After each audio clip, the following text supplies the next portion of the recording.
રોજ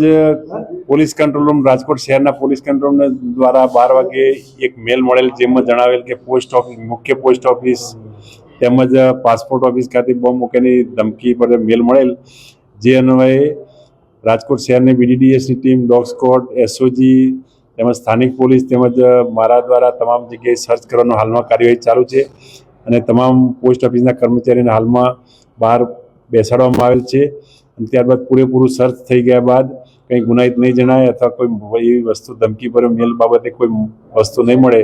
ત્યારબાદ એ લોકોને અંદર શાંતિથી બેસવાની કામગીરી કરવાની ચાલુ રહેશે. ઈમેલમાં કે હાલમાં કે ત્યાં ખોટું અમુક ISI તરફથી ને કરુણાનિધિ ને આવું બધું નામ બોલે છે, એમાં લખેલા છે, જે અન્વયે હાલમાં એ બાબતે સાયબર ક્રાઇમ દ્વારા ગુનો દાખલ કરી આગળની તપાસ જાણવા મળશે. અનેક વખત આવા ગુનાહિત મેલ બોમ્બ મૂકવાની ધમકી કર્યા મેલ કોર્ટમાં ઘણીવાર બનાવ બનેલો છે, તે બાબતે પણ હાલમાં તપાસ ચાલુ છે.